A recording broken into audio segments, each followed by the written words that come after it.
BNS evening ന്യൂസിലേക്ക് സ്വാഗതം. പ്രധാന വാർത്തകൾ.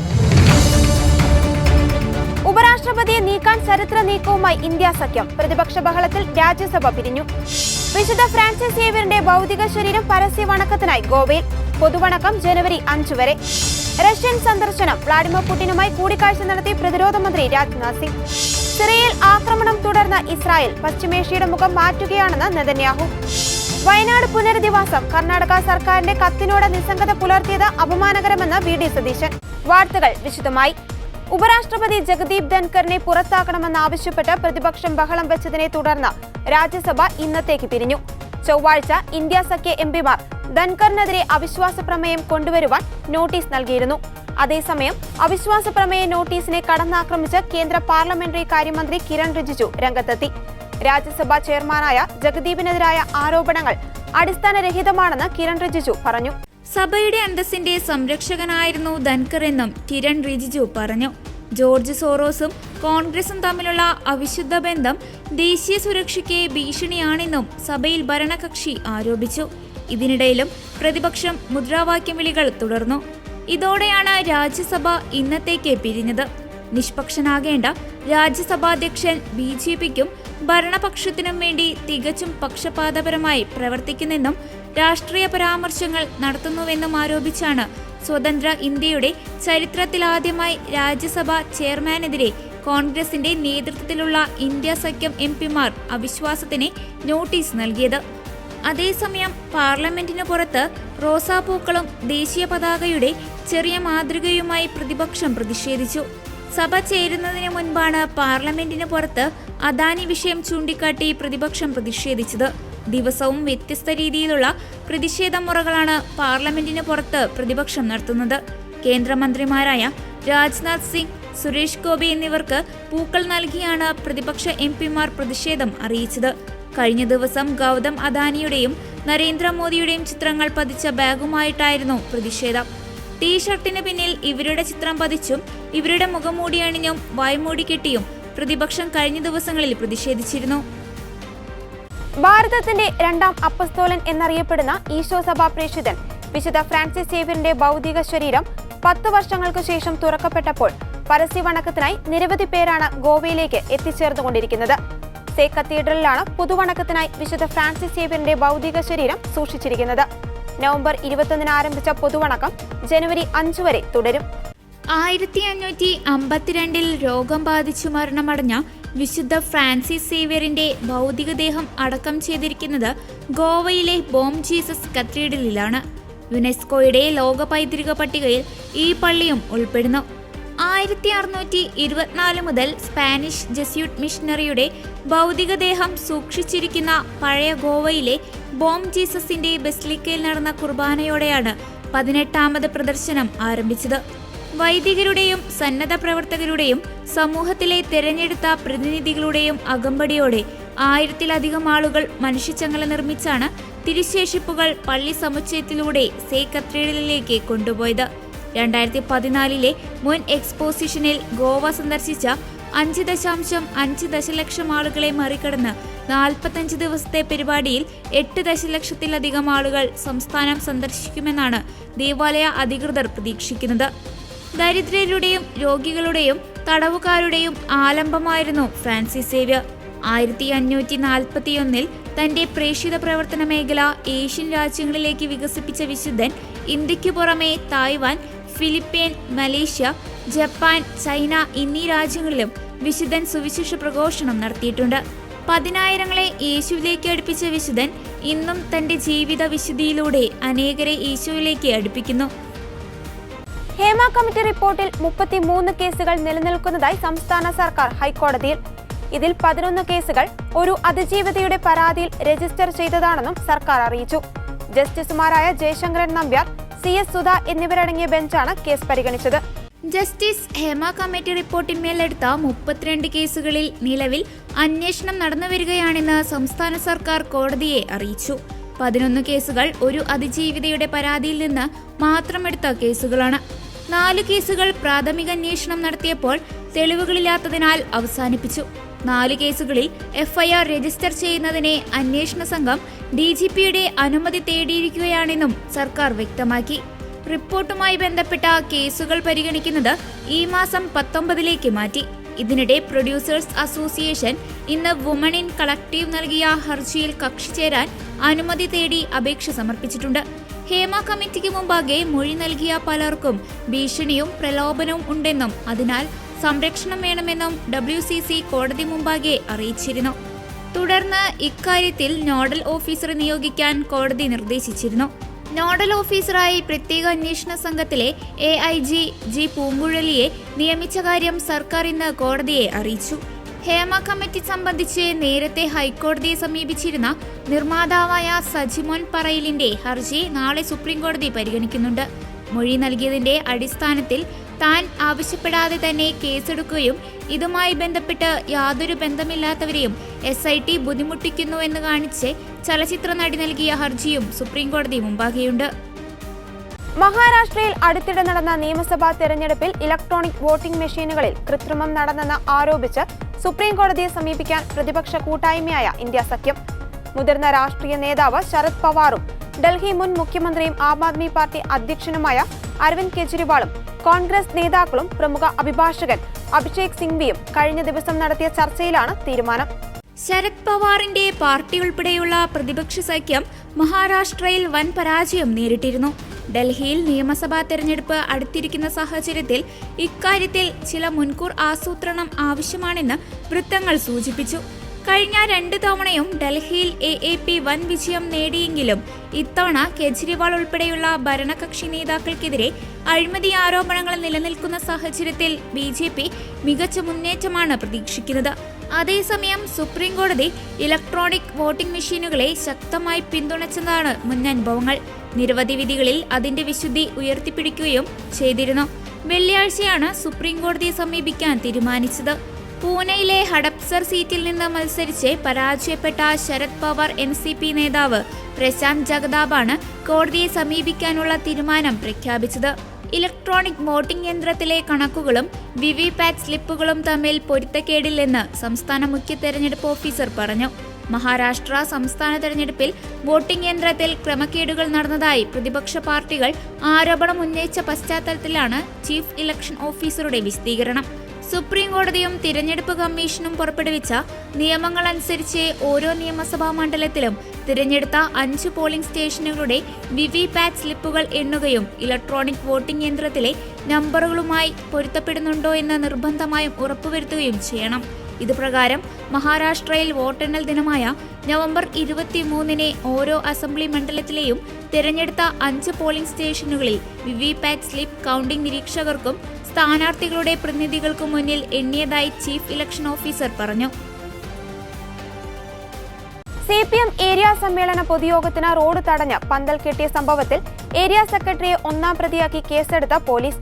പാളയം ഏരിയ സെക്രട്ടറി വഞ്ചിയൂർ ബാബു അടക്കം 31 പേരെയാണ് പ്രതിപ്പട്ടികയിൽ ഉൾപ്പെടുത്തിയത്. ഹൈക്കോടതി വിമർശനത്തിന് പിന്നാലെയാണ് CPMകാരെ പ്രതി ചേർത്തത്. മുൻപ് കണ്ടാലറിയുന്ന 500ഓളം ആളുകളെന്നായിരുന്നു പ്രതി പട്ടികയിൽ ഉൾപ്പെടുത്തിയത്. പുതുതായി പ്രതി ചേർത്തതിൽ പാളയം ഏരിയ കമ്മിറ്റി അംഗങ്ങൾ മുഴുവനുണ്ട്. ഏരിയ സെക്രട്ടറി വഞ്ചിയൂർ ബാബുവാണ് കേസിലെ 1-ാം പ്രതി. പന്തൽ കെട്ടിയവരടക്കമുള്ളവരെയും പ്രതി ചേർത്തിട്ടുണ്ട്. പരിപാടിയിൽ പങ്കെടുത്തവരുടെ വിശദാംശങ്ങളും കോടതി തേടിയിട്ടുണ്ടെങ്കിലും അവരെ പ്രതി ചേർക്കേണ്ടതില്ല എന്നാണ് വഞ്ചിയൂർ പോലീസിന്റെ തീരുമാനം. CPM സംസ്ഥാന സെക്രട്ടറി MV ഗോവിന്ദനായിരുന്നു പൊതുസമ്മേളനം ഉദ്ഘാടനം ചെയ്തത്. റോഡ് തടഞ്ഞ് പൊതുയോഗം നടത്തിയ സംഭവത്തിൽ വഞ്ചിയൂർ SHO നേരിട്ട് ഹാജരായി വിശദീകരണം നൽകണമെന്ന് ഹൈക്കോടതി നിർദ്ദേശിച്ചിട്ടുണ്ട്. അതേസമയം വഞ്ചിയൂരിൽ റോഡിൽ സ്റ്റേജ് കെട്ടേണ്ടിയിരുന്നില്ലെന്ന് പാർട്ടി ജില്ലാ സെക്രട്ടറി V ജോയ് മാധ്യമങ്ങളോട് പ്രതികരിച്ചു. കേസ് വരട്ടെ, കോടതിയിൽ പറയാം. അല്പം പിശക് ഏരിയ കമ്മിറ്റിക്ക് ഉണ്ടായി. ആവർത്തിക്കാതിരിക്കാൻ ആവശ്യമായ കാര്യങ്ങൾ പാർട്ടി ചെയ്യുമെന്നും ജോയ് കൂട്ടിച്ചേർത്തു. തലസ്ഥാനത്ത് CPM വഞ്ചിയൂർ ഏരിയ സമ്മേളനത്തിനായി റോഡ് അടച്ചു കെട്ടിയത് കോടതി ലക്ഷ്യത്തിന്റെ പരിധിയിൽ വരുമെന്നാണ് ഹൈക്കോടതി ഇന്നലെ വിമർശനം ഉന്നയിച്ചത്. സംഭവത്തിൽ കോടതിയലക്ഷ്യ നടപടിയാണ് സ്വീകരിക്കേണ്ടത്. കോടതിയുടെ മുൻ ഉത്തരവുകൾക്ക് വിരുദ്ധമായാണ് നടപടി ഉണ്ടായതെന്നും കോടതി നിരീക്ഷിച്ചു. വഞ്ചിയൂരിൽ റോഡടച്ച് യോഗം നടത്തിയതിൽ കേസ് എടുത്തോ എന്ന് കോടതി ചോദിച്ചിരുന്നു. ചില പ്രശ്നങ്ങളിലേക്ക് വന്നിരിക്കുന്നത് നിങ്ങൾ വഞ്ചിയൂരിൽ പോയിട്ടുണ്ടെങ്കിൽ അറിയാം. ഞങ്ങൾ വേദി കെട്ടിയിരുന്നത് മെയിൻ റോഡിലല്ല. മെയിൻ റോഡ് എന്ന് പറയുന്നത് കോടതിക്ക് കോടതിയുടെ വശത്തുകൂടി പോകുന്നതാണ് മെയിൻ റോഡ്. ആ മെയിൻ റോഡിന് പാരലായിട്ട് ഈ അടുത്ത കാലത്തായിട്ട് ഒരു ചെറിയ ഒരു ബൈ റോഡ് അവിടെ നിർമ്മിച്ചിട്ടുണ്ട്.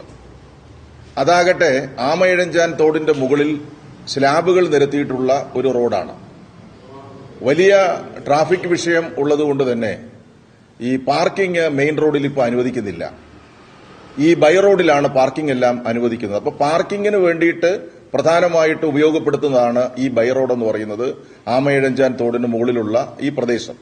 അപ്പോൾ അവിടെയാണ് വഞ്ചിയൂർ ഏരിയ കമ്മിറ്റി പൊതുസമ്മേളനത്തിന്റെ സ്റ്റേജ് കെട്ടാൻ വേണ്ടിയിട്ട് തീരുമാനിച്ചിരുന്നത്. അതുമാത്രമല്ല, അന്നത്തെ ദിവസം ജനറൽ ഹോസ്പിറ്റൽ മുതൽ വഞ്ചിയൂർ വരെ വരുന്ന ഭാഗത്ത് സ്മാർട്ട് സിറ്റിയുടെ റോഡ് പ്രവർത്തനം നടക്കുന്നതുകൊണ്ട് അന്ന് ട്രാഫിക് വഴിതിരിച്ചു വിടുകയും ചെയ്തിരുന്നു. ഇങ്ങനെ ഒരു സാഹചര്യത്തിലാണ് വഞ്ചിയൂർ ഏരിയ കമ്മിറ്റി ആമയിഴഞ്ചാൻ തോടിന് മുകളിലെ ഈ അടുത്ത കാലത്തായിട്ട് സ്ലാബിട്ട് നികത്തിയ സ്ഥലത്ത് സ്റ്റേജ് നിർമ്മിച്ചത്. സാധാരണ നിലയിൽ രാഷ്ട്രീയ പാർട്ടികൾ ഇങ്ങനെ പൊതുസമ്മേളനങ്ങളും സമരപരിപാടികളുമെല്ലാം ഇങ്ങനെ നടത്താറുണ്ട്. ഇപ്പോൾ സെക്രട്ടേറിയറ്റിന്റെ നടയിൽ കോൺഗ്രസ് ഒരു വലിയ സമരം ഈ അടുത്ത കാലത്ത് നടത്തിയിരുന്നു. ഗവൺമെന്റ് രാജിവെക്കണമെന്ന് ആവശ്യപ്പെട്ടുകൊണ്ട് ഒരു വലിയ സമരം സെക്രട്ടേറിയറ്റിന്റെ നടയിൽ നടത്തിയിരുന്നു. സെക്രട്ടേറിയറ്റിന്റെ 2 റോഡുകളും അടച്ച് അവിടെ സ്റ്റേജ് നിർമ്മിച്ചിരുന്നു. അവിടെയും പോലീസ് ഒരു കേസെടുക്കുകയാണ് ചെയ്തത്. അപ്പോൾ സ്വാഭാവികമായി ഇങ്ങനെ ചില പ്രശ്നങ്ങൾ വരാറുണ്ട്. പക്ഷേ ഇക്കാര്യത്തിൽ ഞങ്ങളുടെ ഒരു വ്യക്തമായിട്ടുള്ള അഭിപ്രായം അത് വേണ്ടിയിരുന്നില്ല എന്നുള്ളതാണ് ഈ കാര്യത്തിൽ ഞങ്ങളുടെ അഭിപ്രായം. റഷ്യൻ പ്രസിഡന്റ് വ്ളാഡിമിർ പുടിനുമായി പ്രതിരോധ മന്ത്രി രാജ്നാഥ് സിംഗ് മോസ്കോയിൽ കൂടിക്കാഴ്ച നടത്തി. ഇന്ത്യയും റഷ്യയും തമ്മിലുള്ള സൗഹൃദം ഏറ്റവും ഉയരമുള്ള പർവ്വതത്തേക്കാൾ പൊക്കമുള്ളതും ഏറ്റവും ആഴമുള്ള സമുദ്രത്തേക്കാൾ അഗാധവുമാണെന്ന് രാജ്നാഥ് സിംഗ് പറഞ്ഞു. ഇന്ത്യ എക്കാലവും റഷ്യയ്ക്കൊപ്പമായിരിക്കുമെന്നും അദ്ദേഹം അറിയിച്ചു. പ്രതിരോധ സഹകരണം സംബന്ധിച്ച വിവിധ വിഷയങ്ങളിൽ പുടിനുമായി ചർച്ച നടന്നെന്ന് പ്രതിരോധ മന്ത്രാലയം അറിയിച്ചു. റഷ്യയിൽ ത്രിദിന സന്ദർശനത്തിനെത്തിയ രാജ്നാഥ് സൈനിക സഹകരണം സംബന്ധിച്ച ഇന്ത്യ റഷ്യൻ കമ്മീഷൻ സഹ അധ്യക്ഷം വഹിച്ച ശേഷമാണ് പുടിനെ കണ്ടത്. അതിനിടെ കഴിഞ്ഞ ദിവസമാണ് 2016 ഇന്ത്യ റഷ്യയ്ക്ക് ഓർഡർ നൽകിയ 2 നാവിക കപ്പലുകളിലൊന്നായ ഫ്രിഗേറ്റ് INS തുഷിലിന്റെ താക്കോൽ പ്രതിരോധ മന്ത്രി രാജ്നാഥ് സിംഗിനെ മോസ്കോയിൽ കൈമാറിയത്. കപ്പലിന്റെ പ്രാഥമിക എഞ്ചിനുകൾ, ഗ്യാസ് ടർബൈനുകൾ എന്നിവ നിർമ്മിച്ചത് യുക്രൈനിലാണ്. യുക്രൈൻ എഞ്ചിനുള്ള യുദ്ധക്കപ്പൽ റഷ്യ ഇന്ത്യയ്ക്കായി നിർമ്മിച്ചത് ഇരു രാജ്യങ്ങൾക്കും ഇന്ത്യയോടുള്ള ബന്ധം വ്യക്തമാക്കുന്നു. റഷ്യയിൽ നിന്നുള്ള 2 കപ്പലുകൾക്ക് പുറമെ സമാനമായ 2 എണ്ണം കൂടി ഇന്ത്യയിൽ നിർമ്മിക്കാനുള്ള തയ്യാറെടുപ്പുകൾ ആരംഭിച്ചു. അവ ഗോവയിലെ കപ്പൽശാലയിൽ നിർമ്മിക്കാനാണ് സാധ്യത. ഇന്ത്യൻ നാവികസേനയിലെ ഭൂരിഭാഗം കപ്പലുകളും യുക്രൈൻ കമ്പനിയായ സോറിയ മാഷ്പ്രോക്ട് നിർമ്മിച്ച ഗ്യാസ് ടർബൈനുകളാണ് ഉപയോഗിക്കുന്നത്. എഞ്ചിനുകൾ യുദ്ധക്കപ്പലിൽ സ്ഥാപിക്കുന്നതിന് മുൻപ് ഇന്ത്യ ഇത് യുക്രൈനിൽ നിന്ന് വാങ്ങി റഷ്യയിൽ എത്തിക്കുകയായിരുന്നു. 2018 ഇന്ത്യയും റഷ്യയും $5.43 ബില്യൺ കരാറിൽ ഒപ്പുവെച്ചതോടെ S-400 വ്യോമ പ്രതിരോധ സംവിധാനത്തിന്റെ 5 യൂണിറ്റുകൾ ഇന്ത്യ കരസ്ഥമാക്കിയിരുന്നു. ഒക്ടോബറിൽ പ്രധാനമന്ത്രി നരേന്ദ്രമോദി റഷ്യ സന്ദർശിച്ചതിന് മാസങ്ങൾക്ക് ശേഷമാണ് രാജ്നാഥ് സിംഗിന്റെ യാത്ര. രാജ്യത്തിന്റെ പൊതുഫണ്ടിൽ കേരളത്തിന് അർഹമായ പരിഗണന ഉറപ്പാക്കുന്ന ശുപാർശകൾ 16ാം ധനകാര്യ കമ്മീഷനിൽ നിന്ന് പ്രതീക്ഷിക്കുന്നതായി ധനമന്ത്രി KN ബാലഗോപാൽ. രാജ്യത്തിന്റെ വളർച്ചയിൽ നിർണായക പങ്കുവഹിക്കുന്ന കേരളത്തിന് ഇതിനുള്ള അവകാശമുണ്ടെന്നും 16ാം ധനകാര്യ കമ്മീഷൻ അംഗങ്ങളുമായി നടന്ന ചർച്ചയിൽ ധനമന്ത്രി ചൂണ്ടിക്കാട്ടി. അനന്യമായ സവിശേഷതകളുള്ള സംസ്ഥാനമാണ് കേരളം. അതിനനുസരിച്ച് നമ്മുടെ ആവശ്യങ്ങളിലും സവിശേഷതകൾ പ്രകടമാണ്. അക്കാര്യങ്ങളെല്ലാം ഉൾക്കൊള്ളിച്ചാണ് സംസ്ഥാനം ധനകാര്യ കമ്മീഷന് നിവേദനം സമർപ്പിച്ചതെന്നും KN ബാലഗോപാൽ പറഞ്ഞു. കേന്ദ്ര ധനവിഹിതത്തിൽ ഞെട്ടിക്കുന്ന തരത്തിലുള്ള കുറവുണ്ടായിട്ടും കേരളം അടിസ്ഥാന സൗകര്യ വികസന മേഖലയിലും സാമൂഹിക സുരക്ഷയിലും ക്ഷേമത്തിലും വലിയ മുന്നേറ്റമാണ് കാഴ്ചവെക്കുന്നത്. എന്നാൽ ഇത്തരത്തിൽ അധികകാലം മുന്നോട്ടു പോകാൻ സംസ്ഥാനത്തിനാകില്ല. 10ാം ധനകാര്യ കമ്മീഷൻ മുതൽ ഇങ്ങോട്ട് സംസ്ഥാനത്തിനുള്ള ധനവിഹിതം വെട്ടിക്കുറയ്ക്കുന്ന സ്ഥിതിയാണുള്ളത്.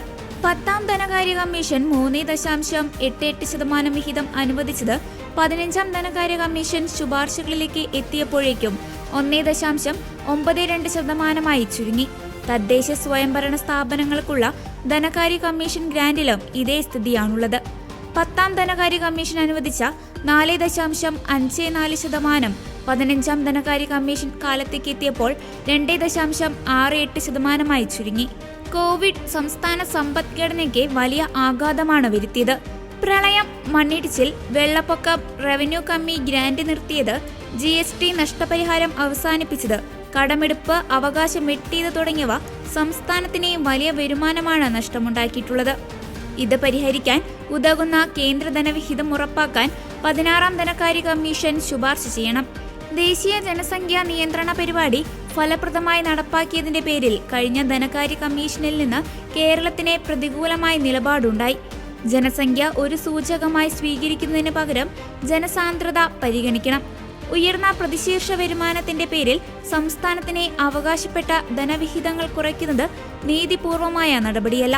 ഉയർന്ന പ്രതിശീർഷ വരുമാനം മൂലം വർധനവ് സാധ്യമാകുന്ന വ്യക്തിഗത, കോർപ്പറേറ്റ് ആദായ നികുതികളിൽ സംസ്ഥാനത്തിന് പങ്കാളിത്തമില്ല.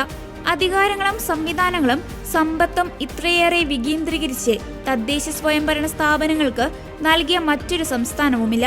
ഇതിനെ പിഴ ഇടുന്നതിന് പകരം പാരിതോഷികമാണ് ധനകാര്യ കമ്മീഷനിൽ നിന്ന് പ്രതീക്ഷിക്കുന്നതെന്നും ധനമന്ത്രി പറഞ്ഞു. അസദ് ഭരണകൂടത്തിന്റെ തകർച്ചയ്ക്ക് പിന്നാലെ സിറിയയിൽ കനത്ത ആക്രമണം തുടർന്ന് ഇസ്രായേൽ. കഴിഞ്ഞ ദിവസങ്ങളിൽ സൈനിക കേന്ദ്രങ്ങൾ ലക്ഷ്യമാക്കി നടന്ന വ്യോമാക്രമണങ്ങൾക്ക് പിന്നാലെ സിറിയയുടെ ഒരു കൂട്ടം യുദ്ധക്കപ്പലുകൾ ഇസ്രായേൽ തകർത്തു.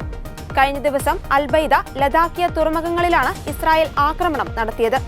കഴിഞ്ഞ 2 ദിവസങ്ങളിലായി 480ഓളം ആക്രമണങ്ങളാണ് സിറിയയിൽ ഇസ്രായേൽ സൈന്യം നടത്തിയിട്ടുള്ളത്. അസദ് നാടുവിടുകയും സിറിയ വിമതർ പിടിച്ചെടുക്കുകയും ചെയ്തതിന് പിന്നാലെ തന്ത്രപ്രധാനമായ ഗോലൻ കുന്നുകളും ഇസ്രായേൽ കൈവശപ്പെടുത്തിയിരുന്നു. ഇവിടുത്തെ ബഫർ സോണിലേക്കും അതിനപ്പുറത്തേക്കും ഇസ്രായേൽ കരസേനയെ വിന്യസിച്ചതായാണ് വിവരം. അതിനിടെ പശ്ചിമേഷ്യയുടെ മുഖം തങ്ങൾ മാറ്റുകയാണെന്ന് ഇസ്രായേൽ പ്രധാനമന്ത്രി ബെഞ്ചമിൻ നെതന്യാഹു പ്രഖ്യാപിച്ചു. ബഷർ അൽ അസദ് ഭരണത്തിന്റെ തകർച്ചയെ പുതിയതും നാടകീയവുമായ ഒരു അധ്യായമെന്നാണ് നെതന്യാഹു വിശേഷിപ്പിച്ചത്. സിറിയൻ ഭരണകൂടത്തിന്റെ തകർച്ച ഹമാസിനും ഹിസ്ബുള്ളയ്ക്കും ഇറാനും ഞങ്ങൾ നൽകിയ കനത്ത പ്രഹരത്തിന്റെ നേരിട്ടുള്ള ഫലമാണ്.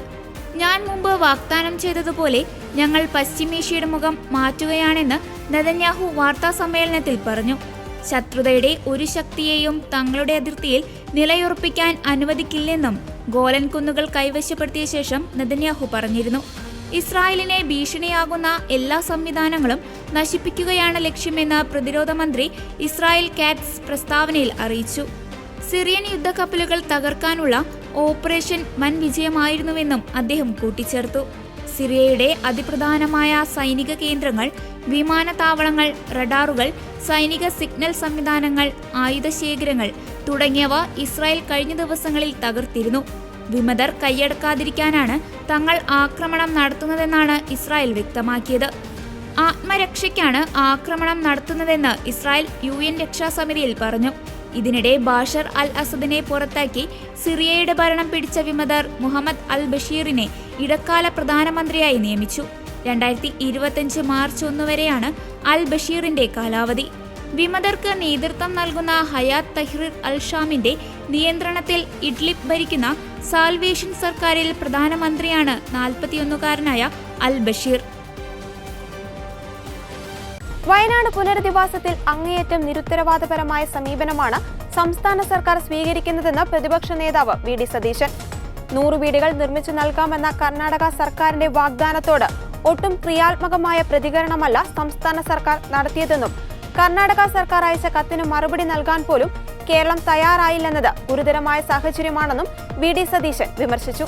ചീഫ് സെക്രട്ടറി നടത്തിയ കത്തിടപാടിനെ മറുപടി കിട്ടാത്തതിനെ തുടർന്ന് കർണാടക മുഖ്യമന്ത്രി കേരള മുഖ്യമന്ത്രിക്ക് കത്തെഴുതേണ്ടി വന്നത് എത്രമാത്രം അപമാനകരമാണെന്നും VD സതീശൻ പറഞ്ഞു. സഹായം നൽകാതെ കേന്ദ്ര സർക്കാർ കേരളത്തെ അവഗണിക്കുന്നതിനെ തുല്യമായ കുറ്റമാണ് സംസ്ഥാന സർക്കാരും ചെയ്യുന്നത്. എത്ര ലാഘവത്തോടെയാണ് കേരള സർക്കാർ വയനാട് പുനരധിവാസത്തെ കാണുന്നത് എന്നതിന് ഇതിൽ കൂടുതൽ തെളിവ് വേണ്ട. വീടും സ്ഥലവും നഷ്ടപ്പെട്ട ഒരു കൂട്ടം മനുഷ്യരുടെ വേദന സർക്കാർ അവഗണിക്കുന്നത് ഞെട്ടലുണ്ടാക്കുന്നു. ഒന്നെങ്കിൽ വീടുകൾ നിർമ്മിക്കുന്നതിന് ആവശ്യമായ സ്ഥലം എത്രയും വേഗം ഏറ്റെടുത്ത് നൽകുക, അല്ലെങ്കിൽ വീടുകൾ വാഗ്ദാനം ചെയ്തവർക്ക് സ്വന്തം നിലയിൽ സ്ഥലം വാങ്ങി വീട് നിർമ്മിക്കുന്നതിന് അനുമതി നൽകുകയെന്നും VD സതീശൻ പറഞ്ഞു. സർക്കാരിന്റെ ഉദാസീനത പുനരധിവാസ പ്രവർത്തനങ്ങളെ പിറകോട്ട് വലിക്കുകയാണെന്നും VD സതീശൻ കൂട്ടിച്ചേർത്തു. ചൂരൽമല, മുണ്ടക്കൈ ഉരുൾപൊട്ടൽ ദുരന്തബാധിതർക്ക് 100 വീടുകൾ വെച്ചു നൽകാമെന്ന നിർദ്ദേശത്തോട് കേരള സർക്കാർ പ്രതികരിച്ചില്ലെന്ന് സിദ്ധരാമയ്യ കത്തിലൂടെ മുഖ്യമന്ത്രിയെ അറിയിച്ചിരുന്നു. കേരളം പ്രതികരിക്കാത്തതിനാൽ പുനരധിവാസ പദ്ധതി തടസ്സപ്പെടുന്നുവെന്നും കത്തിലുണ്ട്. ദുരന്തത്തിൽപ്പെട്ടവർക്ക് കർണാടകത്തിന്റെ എല്ലാ പിന്തുണയും ഉണ്ടാകുമെന്ന് മുഖ്യമന്ത്രി പിണറായി വിജയനെ ഉറപ്പുകൊടുത്തിട്ടുണ്ടെന്നും ഒരുമിച്ച് പുനർനിർമ്മാണം നടത്തുമെന്നും സിദ്ധരാമയ്യ നേരത്തെ എക്സിൽ കുറിച്ചിരുന്നു. അതേസമയം വയനാടിനുള്ള സഹായം വൈകുന്നതിൽ കേന്ദ്രത്തെ മുഖ്യമന്ത്രി പിണറായി വിജയൻ രൂക്ഷമായി വിമർശിച്ചു. ദുരന്തം കുറവായ സംസ്ഥാനങ്ങളെ കേന്ദ്രം സഹായിക്കുന്നു, എന്നാൽ അതിലും വലിയ ദുരന്തമുണ്ടായ കേരളത്തോട് മുഖം തിരിക്കുന്നു. മോദി സർക്കാർ 10 വർഷമായി സംസ്ഥാനത്തെ ശിക്ഷിക്കുകയാണെന്നും മുഖ്യമന്ത്രി കുറ്റപ്പെടുത്തി. എന്നാൽ ദുരന്ത നിവാരണത്തിന്റെ പ്രാഥമിക ഉത്തരവാദിത്തം സംസ്ഥാനത്തിനാണെന്ന് മുൻ കേന്ദ്രമന്ത്രി വി മുരളീധരൻ പ്രതികരിച്ചു. ചിറ്റൂർക്കാരെ മുഴുവൻ ആഘോഷ തിമിർപ്പിലാക്കി Chittoor Christmas carnival. South Chittoor holy family ചർച്ചിന്റെ ആഭിമുഖ്യത്തിലായിരുന്നു ചിറ്റൂർ ക്രിസ്തുമസ് കാർണിവൽ നടന്നത്. ചിറ്റൂർ പള്ളിയുടെ തലപ്പള്ളിയായ മൂലമ്പള്ളിയിൽ നിന്ന് ആരംഭിച്ച carnival Ernakulam MLA TJ Vinod Chittoor ഫെറിയിൽ വെച്ചാണ് ഫ്ളാഗ് ഓഫ് ചെയ്തത്.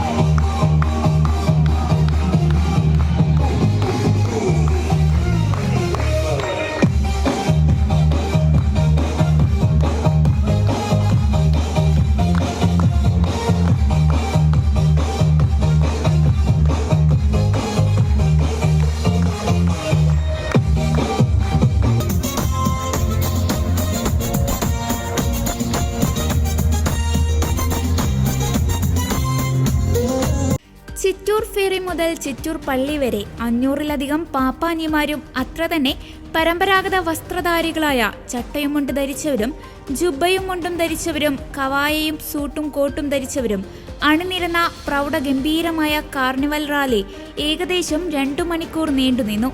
പരമ്പരാഗത കലാരൂപങ്ങളായ മാർഗംകളിയും ചവിട്ടുനാടകവും ഈ കാർണിവലിന്റെ ഭാഗമായിരുന്നു. ലോകരക്ഷകനായ യേശുക്രിസ്തുവിന്റെ ജനനവുമായി ബന്ധപ്പെട്ട 8 ടാബ്ലോകൾ ഇടവകയിലെ 8 ബ്ലോക്കുകൾ അണിയിച്ചൊരുക്കി. കാർണിവൽ പള്ളിയിലെത്തിയതിനു ശേഷം പാപ്പാനിമാർ ഒരുമിച്ച് നൃത്തം ചെയ്തു. തുടർന്ന് ഇടവക ബ്ലോക്ക് തലത്തിലുള്ള കലാപരിപാടികളും നടത്തി. ഇടവക വികാരി ഫാദർ മാർട്ടിൻ അഴീക്കകത്ത്, സഹവികാരി ഫാദർ ഷാമിൽ ജോസഫ്, കൺവീനർമാരായ ആഘോഷ് ഫ്രാൻസിസ്, സ്റ്റെഫി സ്റ്റെബിൻ, ഇടവകയിലെ യുവാക്കളും വിവിധ കമ്മിറ്റികളും കാർണിവലിന് നേതൃത്വം നൽകി.